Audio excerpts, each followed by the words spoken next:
बिस्मिल्लाहिर्रहमानिर्रहीम। अस्सलाम वालेकुम friends, welcome back to my channel.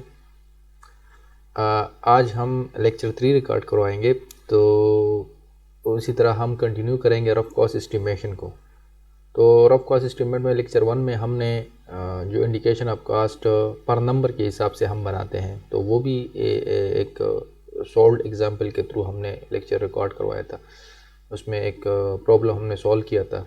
दूसरे लेक्चर 2 में हमने प्लेंथ एरिया एस्टिमेट पढ़ा था, तो प्लेंथ एरिया एस्टिमेट के ऊपर भी हमने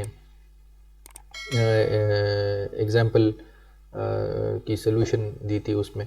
ठीक है, तो इस दफ़ा इस लेक्चर 3 में अभी ये third type of rough cost estimation है, जिसको कहते हैं क्यूबिक कंटेंट मेथड।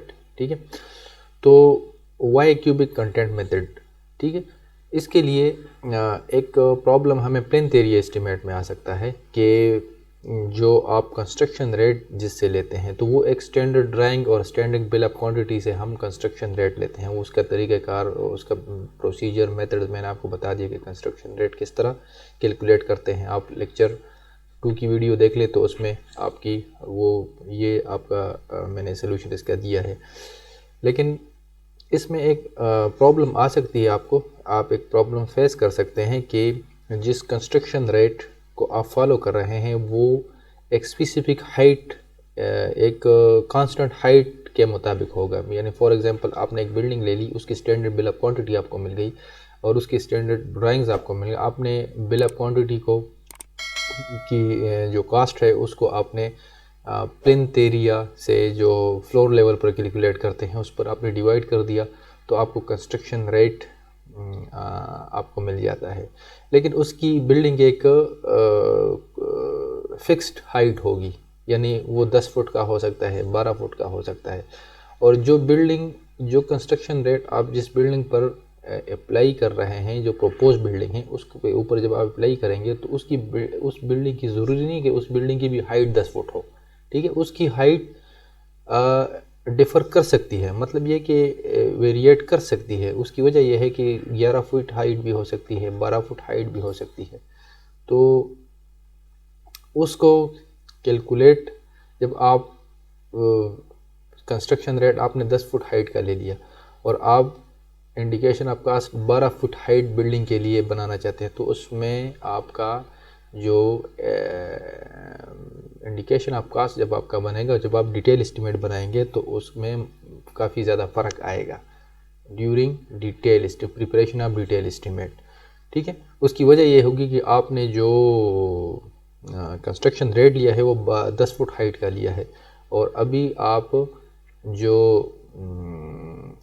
कैलकुलेट करना चाहते हैं उसकी 12 फुट हाइट है, तो ज़ाहिर बात है कि उसकी जब डिटेल एस्टिमेट आप बनाएंगे तो उसमें मसला होगा। तो इस प्रॉब्लम को किल करने के लिए हम फिर क्या इस्तेमाल करते हैं? Cubical content method. ठीक है, तो क्यूबिकल कंटेंट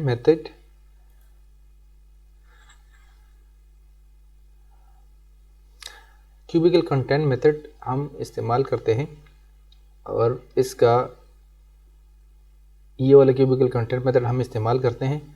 और इसमें ये भी सबसे पहले हमने लिखा है कि type of rough cost estimate, ये रफ कॉस्ट एस्टिमेट का एक टाइप है। ठीक है, तो जिस तरह मैंने पहले बताया था ये टाइप्स मैंने लिखे थे, इसमें फिर लिखा है कि the total cubic content of the building are obtained by multiplying its total plinth area by height. इसका मतलब ये है कि आपने सिंपल उसी तरह एक बिल्डिंग है, फ़र्ज़ करें आपका ये उसका प्लान है। ठीक, एक्सटर्नल डायमेंशन का आपने प्लिंथ एरिया मालूम करना है एक्सटर्नल डायमेंशन के साथ एक्स और वाई। तो इसका पहले आपने सिंपल वो प्लिंथ एरिया ही आपने मालूम करते एक्स मल्टीप्लाइड बाय वाई। ठीक है, और इसको मल्टीप्लाई बाई एच से आपने मल्टीप्लाई करना है, हाइट से मल्टीप्लाई करना है। ठीक है, तो ये आपका वही external out to out dimension के साथ जो बिल्डिंग का एरिया बनेगा without projection, without continuous projection जो आपके होते हैं। ठीक है, तो या सपोर्टेड आपके जो वरांडाज होते हैं वो आपने इंक्लूड करना है। लेकिन अगर आपके कोई कैंटिलीवर टाइप शेड्स उससे बाहर है, प्रोजेक्शन टाइप, ये छज्जाज जिस तरह होते हैं शेड्स होते हैं, वो आपने कैलकुलेट उसमें नहीं करना, वो मैंने पहले वीडियो में आपको बता दिए हैं। ठीक है, तो ये कहते हैं कि the total cubic content are obtained by the multiplying its total plane area by height. तो प्लेंथ एरिया आपको मैंने बताया कि plinth, what is plinth area, external dimension के साथ जो फ्लोर लेवल के ऊपर आप जो एरिया कैलकुलेट करते हैं तो वो उसी बिल्डिंग का प्लेंथ एरिया कहलाता है। ठीक है, तो और उसी को जब आप उसकी हाइट से मल्टीप्लाई करते हैं तो ये बन जाता है इसका क्यूबिक कंटेंट। ठीक है, फॉर एग्जांपल ये एक रूम है, ठीक है, और इस रूम का एक्स एक्सिस पर डायमेंशन x है, y एक्सिस पर डायमेंशन y है, तो x into y into height. अच्छा, अब भी इसमें हाइट आपने कौन सा कंसिडर करना है, हाइट आपने कंसिडर करना है फॉर एग्जांपल ये आप, this is your cross section of building, इसमें हाइट किस तरह कंसिडर करनी है। एरिया तो आप जस्ट इधर से लेके ये जो एरिया है इस जगह से लेके ये जो आउट टू आउट डायमेंशन, इस पर जो लेंथ और विड्थ जो होगी आप इसकी, अभी हाइट आपने इस फर्स्ट लेवल से, ये जो फर्स्ट लेवल है आपका, ठीक है, जिस पर मैं ये निशान बना रहा हूँ ये इधर तक, ठीक है, ये आपका फ्लोर लेवल है, फ्लोर लेवल। ठीक है, अच्छा, अब भी वो कहता है कि हाइट आपने कंसिडर करना है फॉर सिंगल स्टोरी, एक सिंगल स्टोरी के लिए आपने हाइट करना है इधर से लेके ये जो हाइट है इधर तक, और उस फ्लोर की जो ऊपर स्लैब है, रूफ स्लैब है, आरसीसी रूफ स्लैब होगा, उसकी थिकनेस भी इंक्लूड करनी है, यानी इसकी जो क्लियर हाइट है वो है 10 फुट, इधर से लेके इधर तक, इधर से लेके इधर तक ये 10 फुट है, लेकिन इसकी जो नेक्स्ट स्लैब की जो थिकनेस है वो आपने इंक्लूड करके, तो इसकी हाइट टोटल हो जाएगी 10 फुट 4 से 1/2 यानी 4.5 इंच। ठीक है, तो ये आपका उसका बन गया। हाइट आपने इस तरह कंसिडर करनी है। अभी इसके लिए हाइट ये कंसिडर करनी है, और इसके लिए फिर इस फ्लोर लेवल से फिर इंक्लूडिंग अपर स्टोरी रूफ स्लैब थिकनेस, तो इसकी फिर 10 फुट इसकी भी है, तो साथ में ये भी हो जाएगी, तो ये इसकी हाइट बन जाएगी टोटल। ठीक है, अभी इसमें एक इशू आ सकता है कि अगर, अच्छा, ये अलग अलग हम क्यों कैलकुलेट करते हैं, इसकी वजह यह है कि हम इसलिए अलग अलग कैलकुलेट करते हैं कि इस एरिया ग्राउंड फ्लोर पर बिल्डिंग का प्लेंथ एरिया चेंज हो सकता है, तो ग्राउंड लेवल पर और फर्स्ट फ्लोर पर और सेकंड फ्लोर पर, यानी ये 3 स्टोरी है, 1 2 3, ठीक है, तो G+2 है, तो G+2 में इसमें आप देख लें कि इसका एरिया और सेकंड फ्लोर, ये जो फर्स्ट फ्लोर है, ग्राउंड फ्लोर और फर्स्ट फ्लोर का जो प्लेंथ एरिया है वो सेम है इसका, तो आप डायरेक्ट इधर तक इसकी हाइट कंसिडर कर सकते हैं फ्रॉम बॉटम। ठीक है, तो ये आपकी बन जाएगी तकरीबन, अगर 10 फुट 4.5 इंच एक और 10 फुट 4.5 इंच दो, तो ये टोटल आपकी बन जाएगी 20 फुट 9 इंच। ठीक है, लेकिन अब भी ये तो अगर 2 स्टोरी सेम है, 3 स्टोरी सेम है, 4 स्टोरी सेम है, तो फिर तो आपको डायरेक्ट आप इस तरह क्लियर हाइट और थिकनेस आप स्लैब जमा करते जाएं और आप हाइट निकालते जाएं। लेकिन अगर आपकी अभी जिस तरह हम टॉप रूफ पर चलते हैं, तो टॉप रूफ पर सिर्फ ये एक कमरा बना है, ठीक है, तो फिर इसकी हम अलग हाइट मालूम करेंगे, क्योंकि इसका प्लेंथ एरिया ही कम है, क्योंकि ये प्लेंथ एरिया हमने इसमें कंसिडर नहीं करना, क्योंकि ये टेरेस है। ठीक, तो टेरेस को हमने इंक्लूड नहीं करना, और क्योंकि उसको प्लेंथ एरिया में आता नहीं है। ठीक है, तो प्लेंथ एरिया में तो कवर्ड एरिया आएगा, तो कवर्ड एरिया आपका ये है, तो इसका अलग अलग हम इसलिए मालूम करते हैं। अभी इसमें एक और, इसमें स्लोप रूफ है, तो फिर स्लोप रूफ का फिर हम इस तरह कंसिडर करेंगे कि इसको हम टोटल हाइट कंसिडर नहीं करेंगे, यानी इसकी अभी इधर तक तो इसकी हाइट है 8 फुट, इधर से लेके 8 फुट। ठीक है, लेकिन अभी ये है स्लोप रूफ। अभी फॉर एग्जांपल इस स्लोप की इधर से हाइट है 4 फुट, तो इसको हम 12 फुट कंसिडर नहीं करेंगे। 8 फुट तो ये है, 4 जमा ये तो ये 12 फुट बन जाता है। तो ये पीक पॉइंट इसका 12 फुट बन जाए तो 12 फुट हमने कंसिडर करना। हमने ये जो स्लोप एरिया है इसकी जो सेंटर पर जो हाइट होगी वो 4 फुट अगर है तो उसको हम हाफ कंसिडर करेंगे। ठीक है, तो इसको जब हम हाफ कंसिडर करेंगे तो ये 2 फुट बन जाएगी, यानी इधर तक ये हाफ इसका बनता है तो ये 2 फुट बन जाता है। तो इसकी हाइट आप कंसिडर करेंगे 8 + 2, 8 + 2 = 3 फीट। तो इसकी आप कंसिडर करेंगे 10 फुट। ठीक है, तो ये 10 फुट हाइट बन जाएगी। तो इसका इन दोनों के लिए एक एरिया बन जाएगा। दो स्लैब्स के लिए, 2 स्टोरीज के लिए ये 20 फुट 9 इंच हाइट बन जाएगी ये वाली। और जो टॉप रूफ होगी उसके लिए हाइट बन जाएगी आपकी 10 फुट। ठीक है, लेकिन उसका आपने प्लिंथ एरिया अलग कैलकुलेट करना है और इन दोनों का आपने अलग कैलकुलेट करना है। तो इन दोनों का आपका ग्राउंड फ्लोर पर जो प्लिंथ एरिया होगा वो इन दोनों के लिए होगा और उसको हाइट से आप मल्टीप्लाई करेंगे। तो फॉर एग्जांपल इसका ग्राउंड फ्लोर पर इसका प्लिंथ एरिया बन रहा है 2700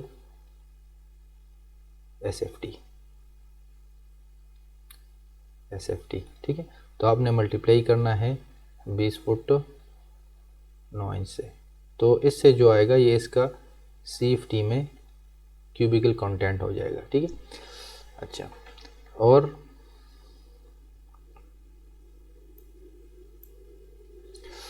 ये इसका CFT में क्यूबिकल कंटेंट हो जाएगा। ठीक है, और जो टॉप रूफ है जिसमें टॉप स्लोप रूफ उसका for example area, plinth area उसका है 1200 SFT। तो आप मल्टीप्लाई करेंगे उसको हाइट से, हाइट क्या हो जाएगा 10 फुट।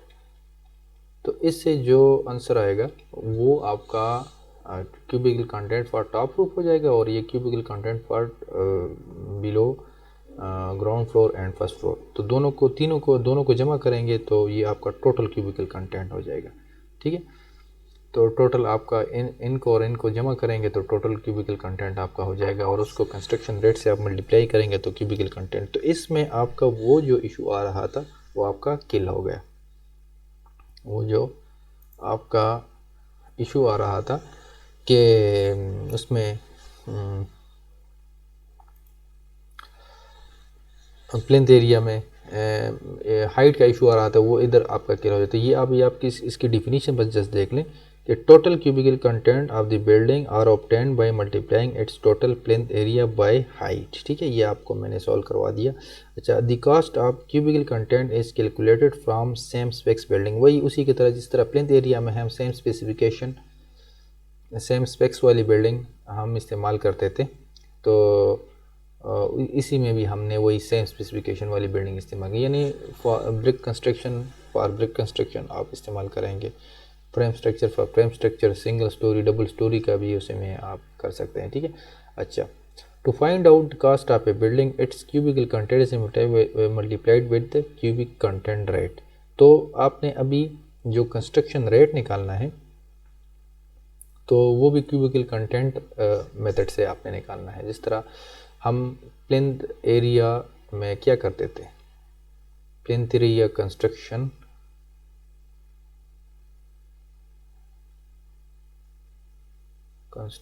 रेट। ठीक है, तो प्लेंथ एरिया में हम क्या करते थे कि टोटल कास्ट को डिवाइड करते थे प्लेंथ एरिया से। ठीक है, तो आपकी कंस्ट्रक्शन रेट आ जाता था। अभी इसमें आपने क्या करना है कि total cost divide by cubicle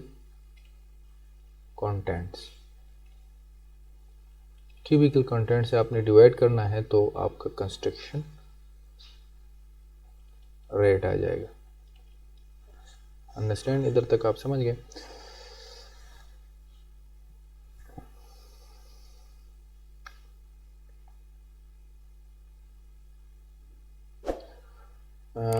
find out the cost of building each cubical content is multiplied with the cubic content rate. तो आपने कंस्ट्रक्शन रेट भी क्यूबिकल कंटेंट में लेना है, ठीक है, और जिस बिल्डिंग का आपने इंडिकेशन ऑफ कास्ट मालूम करनी है वो भी आपने क्यूबिकल कंटेंट में ही मालूम करनी है, यानी उसके क्यूबिकल कंटेंट्स आपने मालूम करने हैं। तो अच्छा, क्यूबिकल कंटेंट्स निकालने के लिए आपको just cubical contents of a building is equal to area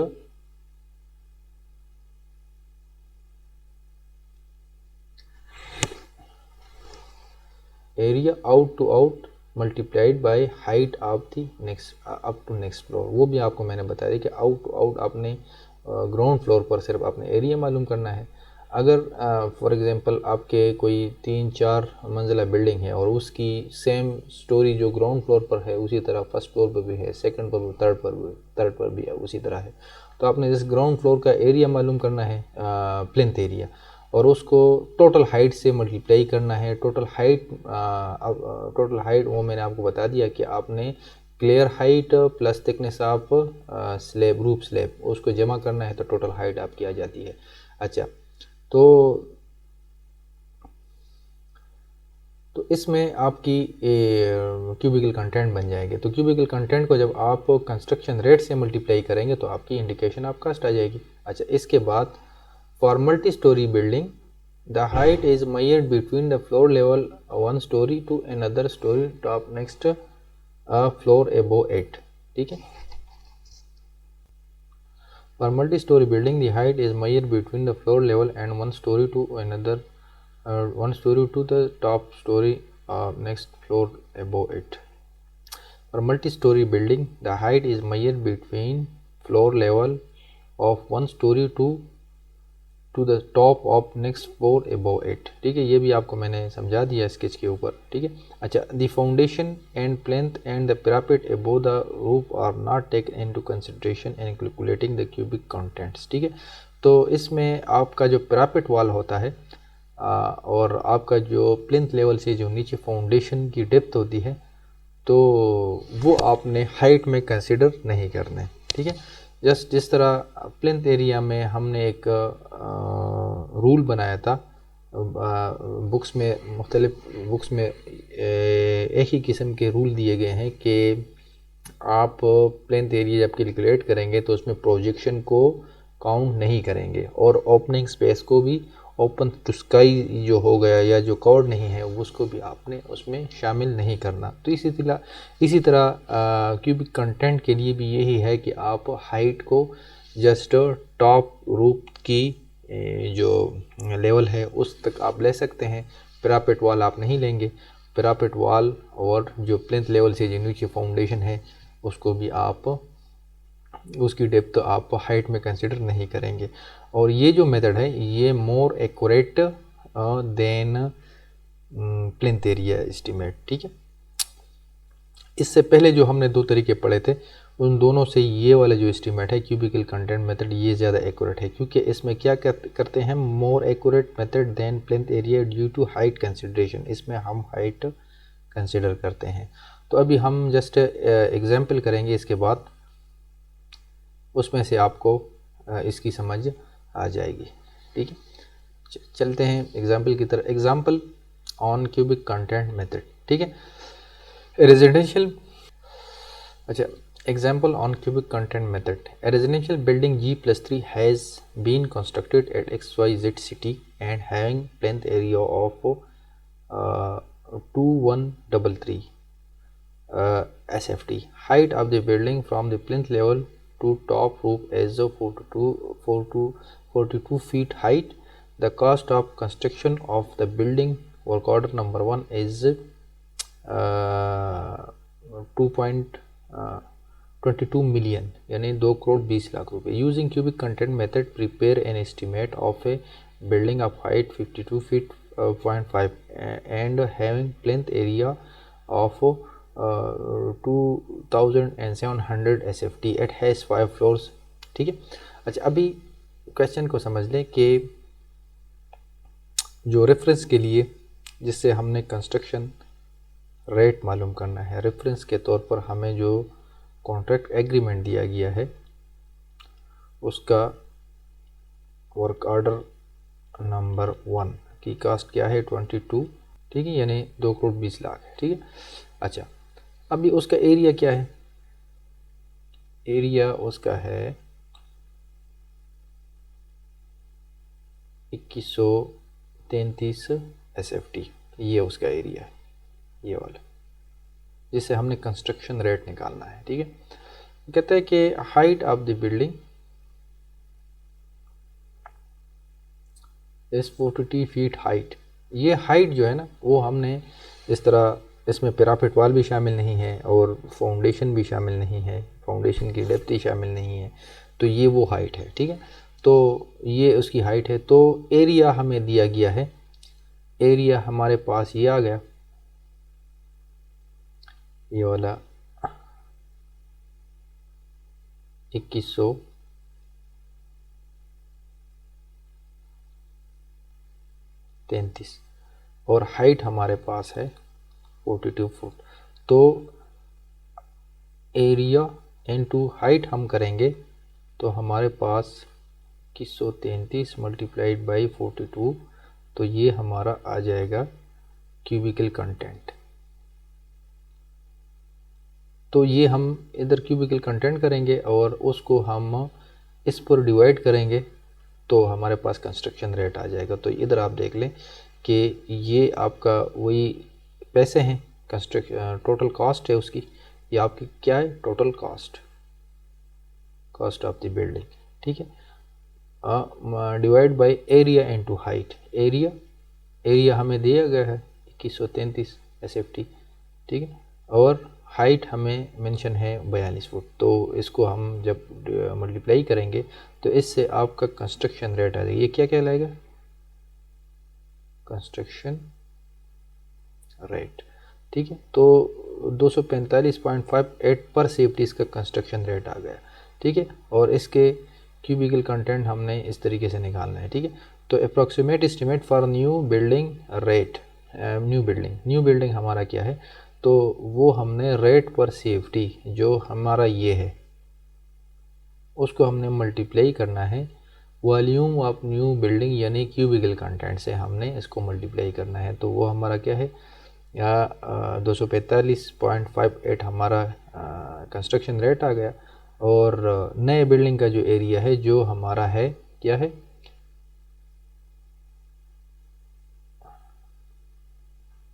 ये वाला प्लेंथ एरिया 2700 SFT और उसकी हाइट क्या है 52 फुट, ठीक है। तो 52.5 फीट उसकी हाइट है। उसकी वजह यह है कि ये 5 मंजिला बिल्डिंग है, ठीक है।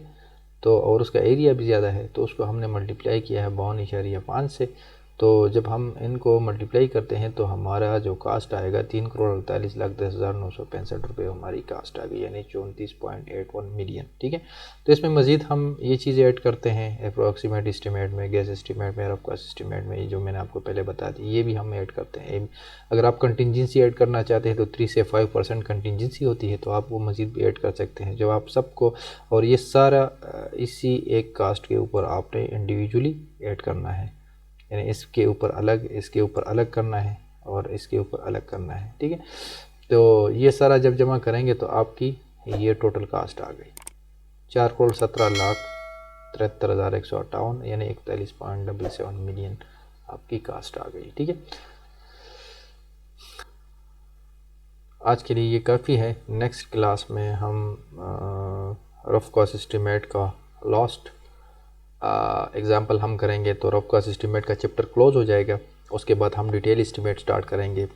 ये मैं आपको इंशाल्लाह कंप्लीट कोर्स करवाऊँगा क्वांटिटी सर्वे का। आप कंप्लीट कोर्स अगर आपने अटेंड कर दिया तो मुझे यकीन है कि आप एक बेहतरीन एस्टिमेटर बन जाएंगे।